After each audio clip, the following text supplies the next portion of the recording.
இது மாதிரி பேலன்ஸ் பண்ற ஒரு வேலையும் யார் பண்றா? குரான் வந்து பண்ணுது. அப்ப ரசூல்லா வாழ்ந்த பகுதி வறண்ட பாலைவன பகுதி, இந்த பாரசீகம் ரோமாபுரி இருக்கக்கூடிய இந்த பகுதி செழிப்பா இருக்கக்கூடிய பகுதி.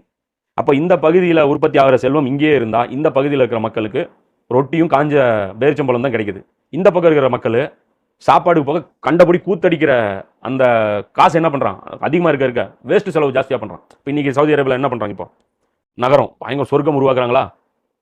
செயற்கை சொர்க்கம் உருவாக்குறாங்களா? நியோம்ங்கிற ஒரு சிட்டி, லைனுங்கிற ஒரு சிட்டி, ஒரு ஹில் ஸ்டேஷன் உருவாக்குறான். மலையை செயற்கையா மலை உருவாக்கி அதுல பனி பொழிய வச்சு அதெல்லாம் பண்றான். என்ன அப்படின்னா அங்க வந்து ரிலாக்ஸ் பண்றாங்களா? இங்க சோத்துக்கு வழி இல்லாம இருக்கு, அங்க ரிலாக்ஸ் பண்றதுக்கு அவ்வளவு பணம் கொடுக்கறதுக்கு ஆள் இருக்கு. இன்னைக்கு அங்க போனா ஹவுஸ்ஃபுல் ஆகும்.